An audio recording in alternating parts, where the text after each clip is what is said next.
골로새서 1장 26절로 27절 두 구절입니다. 이 비밀은 만세와 만대로부터 오므로 감추었던 것인데 이제는 그의 성도들에게 나타났고 하나님이 그들로 하여금 이 비밀의 영광이 이방인 가운데 어떻게 풍성한 것을 알게 하려 하심이라. 이 비밀은 너희 안에 계신 그리스도니 곧 영광의 소망이니라. 아멘.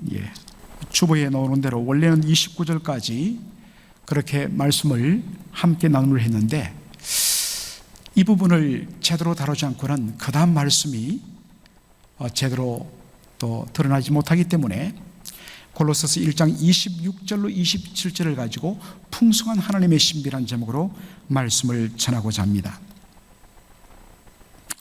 지난 주간에 한 성도께서 저한테 전화를 주셨습니다. 그리고 자신의 특별한 형편을 저에게 말씀해 주셨어요. 그러면서 그분이 저에게 신신당부한 말씀이, 목사님, 이건 절대 비밀입니다. Absolute secret. 절대 비밀. 절대적인 비밀이란 겁니다. 이건 누구한테도 말하면 안 돼요. 그러니까 더 말하고 싶더라고요. 그래서 제가 목회자로서요, 우리 당회에서 이야기하거나 또 성도들이 저한테 전해줬을 때 저는 말을 하지 않습니다. 심지어 제 아내한테도 말하지 않습니다. 그런데 한두 주 지나면 벌써 온 성도들이 다 알고 마지막으로 제 아내한테 묻습니다. 사모님 아세요? 목사님 이야기 안 하셨나요? 그래서 제가 늘 혼납니다. 사람들은 정말 이것만큼은 비밀입니다. 시크릿입니다. 말해서는 안 됩니다. 여러분, 이것이 우리가 쓰는 비밀이란 말, 바로 시크릿인 것입니다. 그러다 보니까 우리가 일상적으로 쓰는 이 비밀이란 단어를 우리가 현재 이해하고 있는 그 의미를 가지고 성경을 읽다 보니까 사실은 성경이 오히려 열리지 않고 닫히는 경우를 봅니다. 왜냐하면 이 성경은 2000년 전 배경 속에서 그들의 언어적, 문화적, 역사적, 사회적 배경 속에서 기록되었기 때문에 그 당시 사람들이 이 말을 썼을 때, 이 시크릿이라는 영어 단어를 쓸 때에 과연 오늘 우리가 쓰는 비밀, 시크릿, 남한테 절대로 말하면 안 돼요 라는 의미로 쓰였는가? 그렇지 않다는 것입니다. 우리 신약 성경에 비밀이라는 단어가 나올 때마다 그 단어의 헬라어 단어가 뭐냐? 여러분 한번 다 같이 소리내어서 읽도록 하겠습니다. 미스테리온. 시작. 미스테리온. 미스테리온.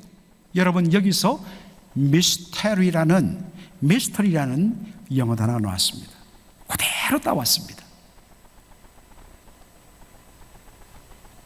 그러면서 사실 이 미스터리라는 이 말은 번역할 때 비밀이라고 번역하지 않고 신비라고 번역합니다. 참 신비하다. 여러분 이게 뭔 말입니까? 여러분 미스터리라는 이 단어를 한글 사전이나 아니면 영어 사전으로 보면 이렇게 합니다. 어떤 일이 있는데 도무지 설명이 안 된다. 도무지 이해가 안 된다. 사람의 머리로서는 도무지 이해할 수 없고 받아들일 수 없는데 실질적으로 일어났다는 것입니다. 이걸 가리키는 말이 뭐냐? 신비, 미스테리, 헬라어로 미스테리온이라고 이야기합니다. 바울은 복음에 나타난 하나님의 놀라운 계획과 놀라운 뜻, 도무지 우리 사람의 머리로서는 상상할 수 없고 측량할 수 없는 그 복음성에 대한 하나님의 풍성한 역사를 설명할 다른 길이 없어서 This is a mystery. 이것이야말로 신비다. 그래서 사실은 이 비밀이란 단어보다는 여러분 좀 적어 놓으십시오. 비밀 옆에 신비, 영어 단어 mystery 이렇게 적으면 여러분이 훨씬 더 이 말씀의 의미를 잘 알 수가 있습니다.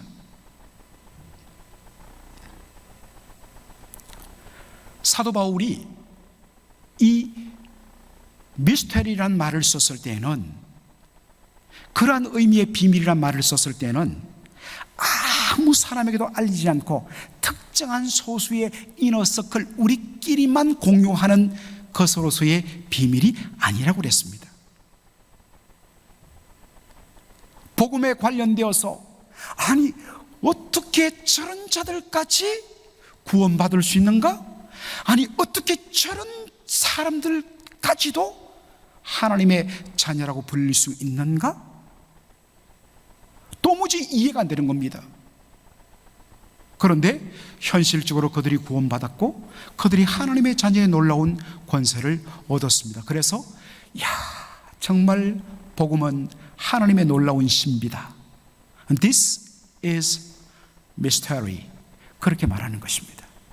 여러분 이해되시죠? 이게 비밀이라는 말의 의미입니다. 바로 이것을 잘 보여주는 말씀이 오늘 본문 말씀 골로새서 1장 26절로 27절의 말씀입니다. 우리 다 같이 한 번 더 한 목소리로 읽을까요? 시작. 이 비밀은 만세와 만대로부터 오므로 감추었던 것인데 이제는 그의 성도들에게 나타났고 하나님이 그들로 하여금 이 비밀의 영광이 이방인 가운데 어떻게 풍성한 것을 알게 하려 하심이라. 이 비밀은 너희 안에 계신 그리스도니 곧 영광의 소망이니라. 여러분 말씀드립니다마는 특별히 바울서 시는요 반드시 여러분들 영어 성경을 옆에 두시고 하나하나 짚어가며 봐야지 그 의미가 열립니다. 우리 한글 성경은 이게 앞에 걸리는지 뒤에 걸리는지 분간이 안 돼요. 반드시 여러분 영어 성경을 옆에 두고 보시라고 권면드립니다.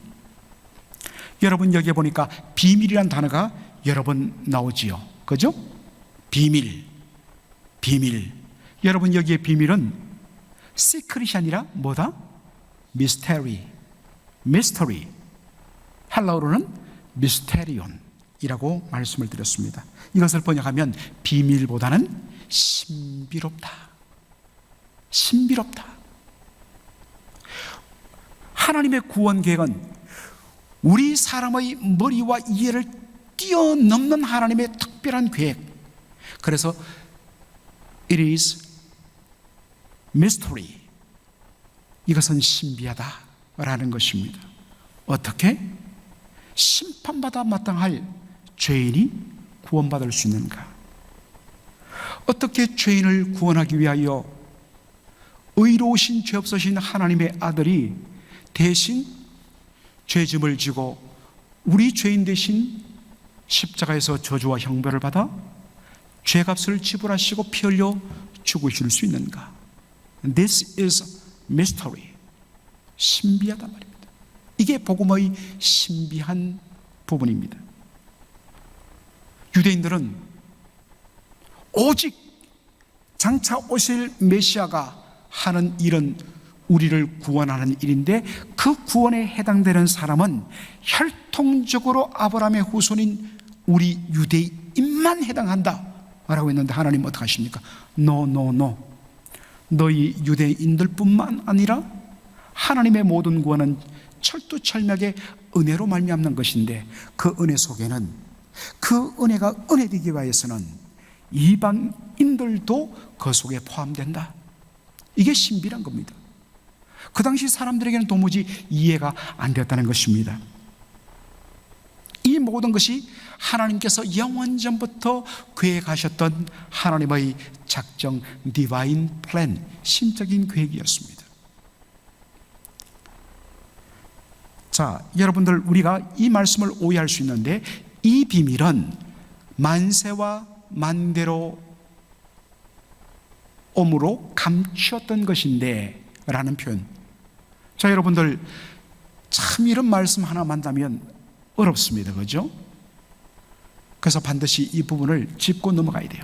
이거 하나만 풀면요 이런 구절이 나오는 고린도전서 그러나 로마서 15장이나 그냥 눈이 열립니다.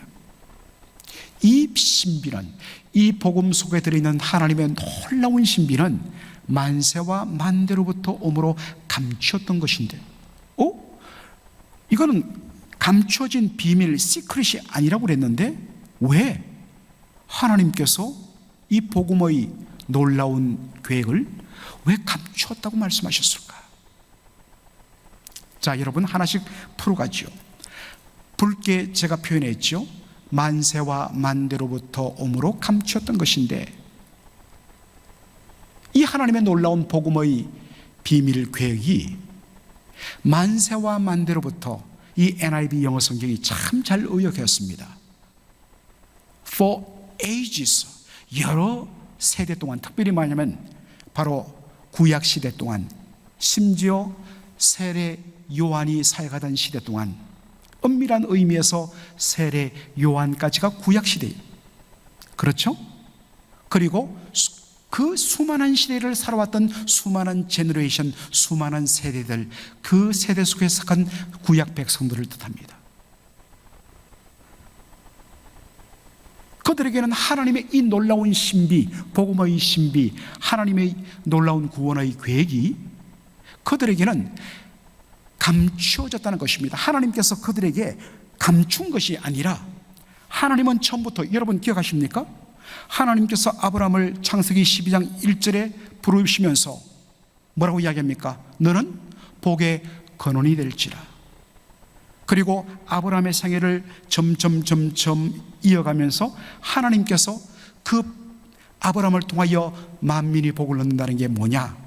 라는 것을 이야기합니다. 그의 후손, 장차 그를 통하여 올 메시아를 통하여 만민이 구원을 얻는 것, 만민이 복을 받는 것, 그 복은 구원의 복이죠. 단순히 아브라함과 그의 후손들, 혈통적으로 히브리인 유대인들만 구원받는 것이 아니라 바로 아브라함의 후손인 그 씨를 통하여, 그 후손을 통하여 만민이 구원을 받는, 그래서 갈라디아서 3장 16절에는 바로 여기에 그의 씨라고 했을 때 단수를 썼다는 것입니다. 그리고 그 단수로 쓴 씨, 후손은 누구냐? 바로 예수 그리스도 한 분을 가리킨다는 것입니다. 예수님을 통하여서 정말 모든 열방이 구원을 얻게 하는 것이 처음부터 하나님께서 계획하신 것이었습니다. 그런데 구약시대 사람들은 마치 오실 메시아는 오직 혈통적으로 유대인만을 위해서 오는 것처럼 여겼습니다. 이것은 예수님 당시의 유대인들도 마찬가지였습니다. 그래서 그들은, 유대인들 이외의 이방인들은 하나님께서 지옥의 심판을 위한 불쏘시개에 불과하게 쓰신다고 이야기할 정도였습니다. 심지어 이 생각은 예수님의 십자가와 부활을 통하여 구원의 은혜를 누렸던 제자들, 예수님의 제자들에게도 나타났습니다. 그들의 눈이 가리워진 것입니다. 하나님께서 계획하신 큰 놀라운 복음의 비밀, 복음의 신비는 만민을 구원하는 것인데, 만민에게 그 구원의 은혜가 제한 없이 나가는 것인데, 심지어는 예수님의 제자들마저도 눈이 가리워져 그 복음의 비밀, 그 풍성함이 닫혀져 있다는 것입니다. 여러분, 예수님께서 부활하신 후에 성천하기 전에 지상 대명령, 그레이트 커미션을 주시죠. 그것이 어디에 나옵니까? 어디에 나오죠? 어디에 나와요? 마태복음 28장 19절로 20절에 나오죠. 다 같이 한번 읽겠습니다. 그러므로 너희는 가서 모든 족속으로 제자를 삼아 아버지와 아들과 성령의 이름으로 세례를 주고 내가 너희에게 분부한 모든 것을 가르쳐 지키게 할지어다. 볼지어다 내가 세상 끝날까지 너희와 항상 함께 있으리라 하시니라. 여러분 다 암송하시는 말씀이에요. 여러분, 부활하신 예수님께서 제자들에게 부탁한 명령이 무엇입니까? 너희는 가서 누구에게로 간다는 것입니까? 모든 족속에게로 가서, all nations, 모든 족속으로 제자를 삼아 세를 베풀고, 그리고 내가 너에게 분부한 모든 것을 가르쳐 주게 하라.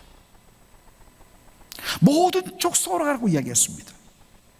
그리고 예수님께서 성천하기 직전에 제자들에게 다시 한 번 더 부탁하신 말씀이 어디에 있죠? 사도행전 1장 8절 말씀. 이것도 여러분이 잘 아는 말씀입니다. 오직 성령이 너희에게 임하시면 너희가 권능을 받고 예루살렘과 온 유대와 사마리아와 땅끝까지 이르러 내 증인이 되리라 하시니라. 예수님 이야기입니다. 이제 몇 날 못 되어서 너희들이 하늘로부터 성령이 임하는 것을 보고 그 은혜를 누릴 것인데 왜 성령을 보내주시느냐? My witness, my eyewitness, 나의 증인 되게 하기 위해서다. 복음의 증인 되는데, 그러면 복음의 증인을, 복음을 전하기 위해서 증인이 되는 그 현장이 어디냐? 어디라고 그랬습니까? 예루살렘 뿐만 아니라 온 유대, 사마리아. 사마리아는 혼혈 족속입니다. 그래서 이방인처럼 취급했던 사마리아인들에게도 복음이 전해야 되고, 심지어는 이방인들이 사는 땅끝까지, 여기 땅끝이란 것은 제일 지리적으로 먼 끝이 아니라 모든 이방인들, 그들에게까지 내 복음의 증인이 되어야 하리라 하셨습니다. 그리고 말씀대로 사도행전 2장에 보면 뭐가 임합니까? 오순절날 성령께서 강하게 임하시죠. 성령의 권능을 받고 제자들이 복음을 전했을 때 어떤 일이 벌어집니까? 그날 하루만 3,000명이 구원을 받고 몇 장 뒤로 넘기면 그날에 또다시 5,000명이 구원을 받습니다. 그런데 문제는 성령이 임하셨고 그들이 복음을 전하는 데 있어서 더 이상 확장하지 않는 것입니다. 우리끼리만 누리자는 것입니다. 그랬을 때 여러분 일어난 일이 무엇입니까? 사도행전 7장 마지막에 보면 스데반의 순교가 나타나고, 그리고 그날 어떤 일이 일어나는가? 바로 사도행전 8장 1절의 말씀입니다. 다 같이 읽겠습니다. 사울이 그의 죽임당함을 마땅히 여기더라. 그날에 예루살렘에 있는 교회에 큰 핍박이 나서 사도 외에는 다 유대와 사마리아 모든 땅으로 어떻게 되었더라? 흩어졌더라면, scattered, 흩어져 버렸다는 것입니다. 사도들 빼놓고는 그 당시 아마 예루살렘 교회 성도를 다 합치면 10,000명이 넘었을 거예요. 사방으로 흩어버렸습니다. 어디로요? 유대와 사마리아 모든 땅으로. 하나님께서 사울의 그 핍박을 사용하셔서 하나님의 말씀을 성취하는, 안 나가니까, 안 흩어지니까, 복음의 정인을 제한시키니까 하나님께서 사울의 핍박을 사용하여 허락하여서 그것을 하나의 하나님의 복음의 역사의 기회로 삼아서 사방으로 흩어버립니다. 흩어져서 처음에는 막 캄캄하죠. 모든 것을 다 내어놓고 쫓겨났으니까. 그런데 사도행전 1장 4절 보니까 이런 말씀이 있습니다. 흩어진 그들이, 그 흩어진 사람들이 두루다니며 복음의 말씀을 전할세. 그들이 온 유대와 사마리아 모든 땅으로 흩어졌는데 처음에는 정신이 없다가 어느 정도 시간 지나서 다시 그들의 마음속에 성령이 주시는 불이 임하는 겁니다. 복음을 전하지 않고는 견딜 수 없어요. 그래서 복음을 전했습니다. 자, 그런데 이 상태에서 멈춰버려도, 그랬을 때 여러분 사도행전 10장에 어떤 일이 일어납니까? 바로 시몬 베드로가 한 환상을 보죠. 배가 아주 신랑한, 그래서 밑에는 음식을 준비하는 그때에 그가 지붕에 있다가, 그 당시 유대인들, 이 팔레스타인의 지붕은 평평한 그런 가옥입니다. 지붕에서 쉬고 있는데 갑자기 그의 눈이 열리면서 환상이 보이는데, 환상 중에 하늘로부터 큰 보자기가 내려오는데 보니까 그 보자기 속에 각양 4발 가진 짐승들, 그리고 영어성에 보면 땅에 기는 것들, 이것을 영어성에는 랩타일이라고 합니다. 뱀이라든지 파충류, 그리고 각종 새들, 하늘에서 음성이 들려옵니다. 베드로야, 이것을 잡아먹으라. 그랬을 때 베드로가 강하게 말합니다. 주여, 저는 어릴 때부터 이 부정한 것들은 입에 되지 않았습니다. 먹을 수 없습니다. 아마도 거기에 네 발 가진 짐승들, 그리고 새들, 각종 파충류들 다 레위기 11장에 나오는 정귤 규례에 따르면 먹을 수 없는 부정한 짐승이었던 것입니다. 그때 하나님께서 하늘에서 들린 음성이 무엇입니까? 베드로야, 내가 거룩하게 한 것을 네가 속되다 하지 말라. 이것을 2번 보여주시고 들려주십니다. 그제서야 베드로가 깨닫게 될 것이죠. 그래서 베드로가 이야기합니다. 이 사건을 통하여서 더 이상 유대인, 이방인 구분지어서 그들에게는 복음을 전해서는 안 되고 오직 구원은 우리 유대인에게만 전해진다고 하는 이 생각이 얼마나 잘못된가를 깨달았다면서 그 열매로 나타난 일이 무엇입니까? 로마 백부장 고넬료의 집에 가서 복음을 전했을 때 성령이 강하게 임하면서 그 방 안에 있던 모든 사람들이 예수를 영접한, 이방인들이 예수님을 영접하더라는 것입니다. 그리고 사도행전 11장에 어떤 일이 일어납니까? 예루살렘 교회가 핍박을 받아 사방으로 흩어졌던 무리들 가운데 일부는 저 북쪽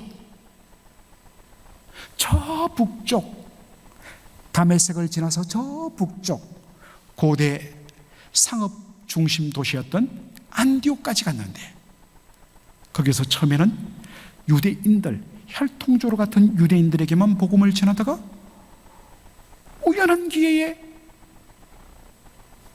이방인들, 헬라 사람들에게 툭 복음을 전했는데 그들이 예수님을 영접하더라는 것입니다. 그래서 그들이 드디어 깨닫게 됩니다. 이런 일들을 통하여, 그리고 결정적으로 하나님께서 사도 바울을 이방인의 사도로 세워주심을 통하여서 하나님의 복음의 비밀의 영광이 이방인에게까지 넘치도록 하는 하나님의 복음의 비밀의 풍성함을 발견하게 된 것입니다. 골로새서 1장 27절을 보면 이런 표현이 나옵니다. 이 비밀, 이 놀라운 복음의 신비는 그 핵심 뭐냐면 너희 안에 계신 그리스도다라고 이야기하고 있습니다. 여러분, 너희 안에 계신 그리스도, 영어로 말하면 Christ in you 라고 그렇게 번역을 되어 있는데, 라이트푸트라는 정말 탁월한 헬라 언어학자는 이것을 Christ among you, 너희들 가운데 계신 그리스도라고 그렇게 번역을 했습니다. 이 말은 뭡니까? 예수 그리스도, 하나님 보신 메시아는 유대인 가운데만 가시는 것이 아니라 너희 이방인 가운데도 그분은 임하시며 너희들과 함께 하시며 그분의 놀라운 구원의 은혜를 주시는 분이시다. 이것이 하나님의 신비다. This is a mystery of God.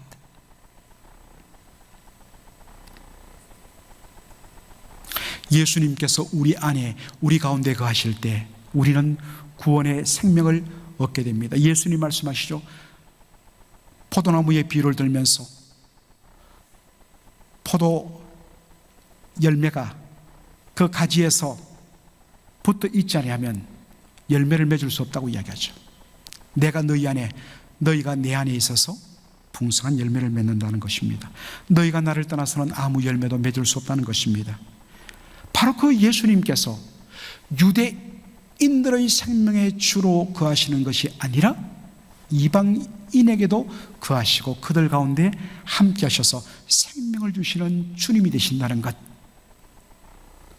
이것이 예수님의 십자가 부활의 복음의 놀라운 신비라는 것입니다.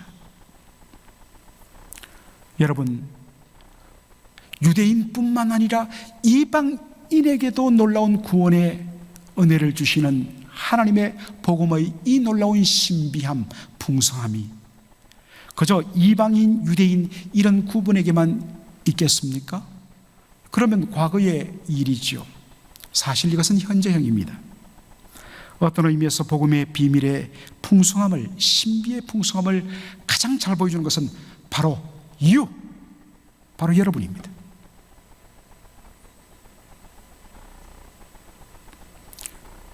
여러분 얼마나 대단한지 모르겠지만 사실 여러분 구원받을 자격 없는 분들이에요.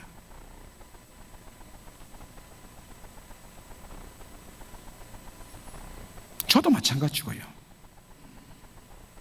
우리는 근본 하나님의 영광에 이르지 못하는 죄인들입니다. 복음의 빛 가운데 내가 누구임을 발견했을 때 정직한 고백이 뭐라고 그랬습니까? 이사야가 고백했던 화로도 나여 나는 망하게 되었도다. 그 발견 못하면 여러분 아직 예수 못 만난 거예요. 내가 어때서 나 이만하면 대단한 인간이야. 여러분 아직 주님을 발견하지 못했습니다. 로마서 7장에 고백했던 것처럼 오라 나는 곤고한 자로다. 누가 이 사망의 몸에서 나를 건져낼고. 왜 이런 고백을 하느냐? 지금 나의 상태로서는 하나님 앞에 구원받을 그 어떤 근거도 자기가 없다는 것입니다. 그런데 도무지 구원받지 못할 나 같은 죄인이, 그런 죄인에게까지도 하나님이 구원의 은혜의 손길을 내밀으셔서 나 같은 죄인이 구원받고 용서받고 하나님의 자녀가 되었다. 여러분 이것만큼 기적이 없습니다. 이것만큼 기적이 없고 이것만큼 신비한 일은 없는 것입니다. 바로 나를 통하여 복음의 신비, 그리고 그 복음의 신비의 그 풍성함이 얼마나 놀라운지를 우리는 발견할 수 있는 것입니다. 바로 나 자신을 보면서 맞다, 이 말씀이 진리다.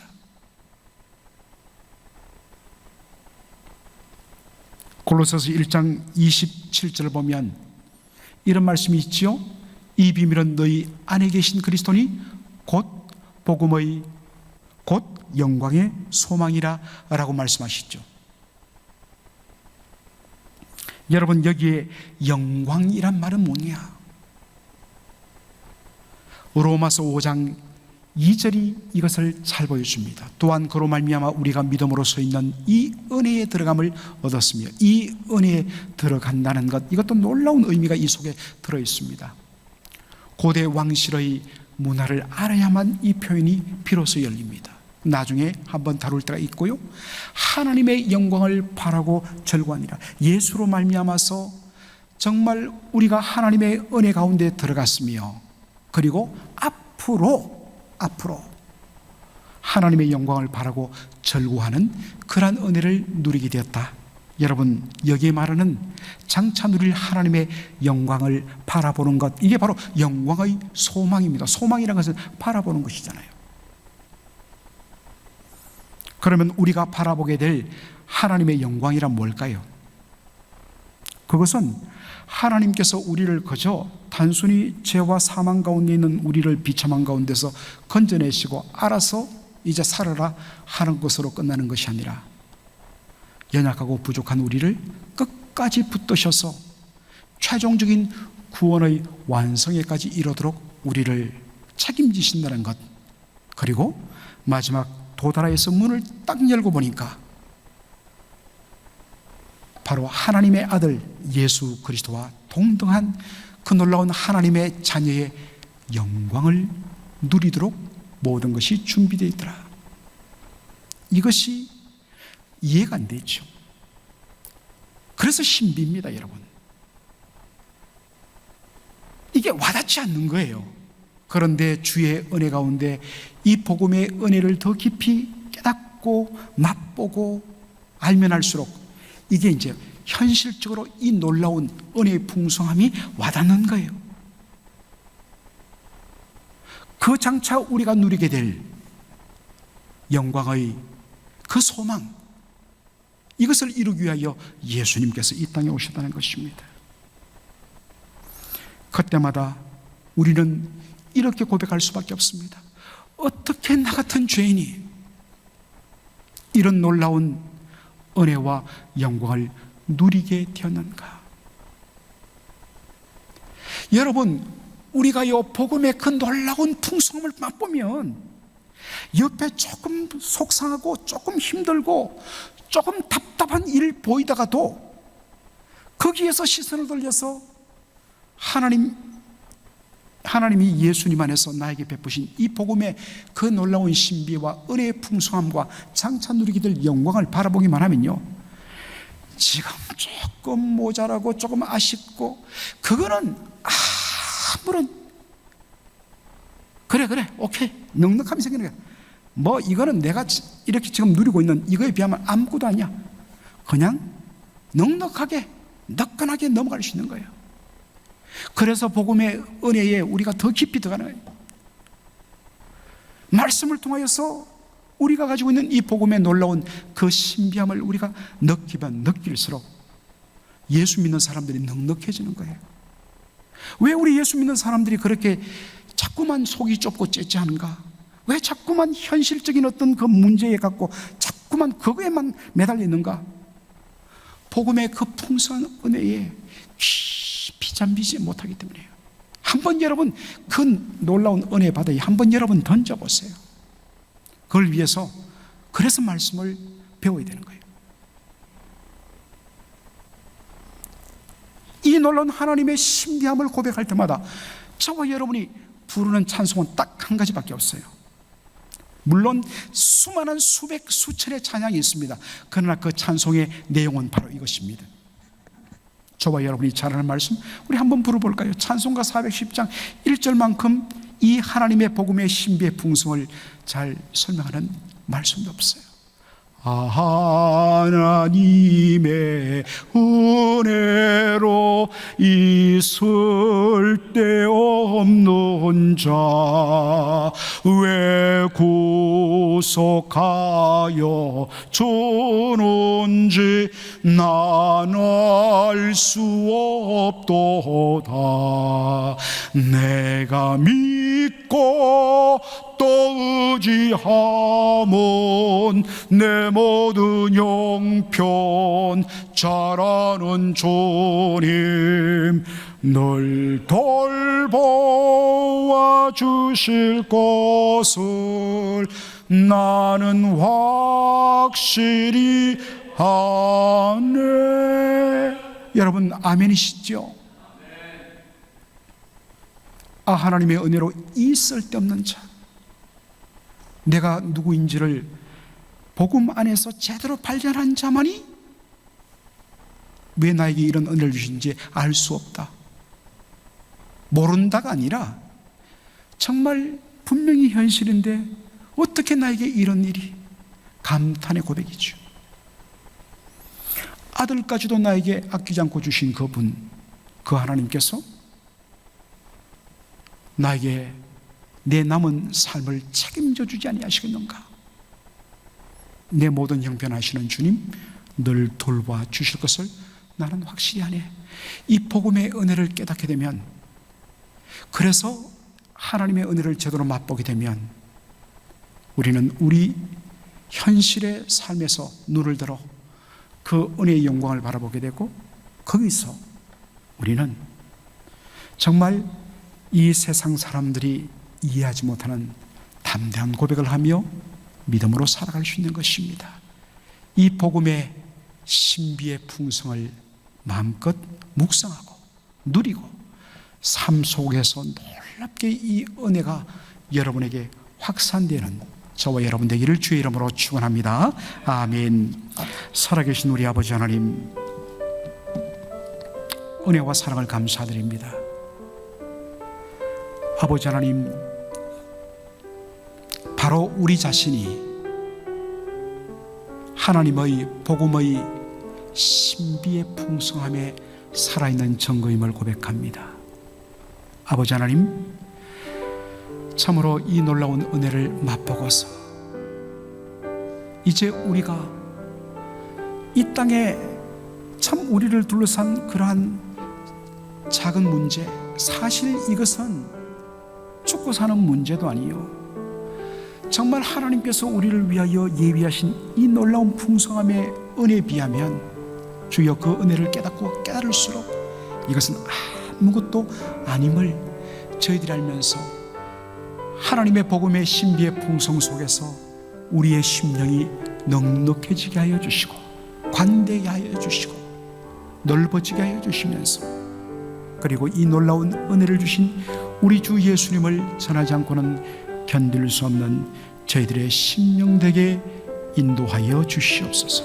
복음의 능력을 체험하는 저희 모두가 되게 하여 주시옵소서. 예수님의 이름으로 기도합나이다.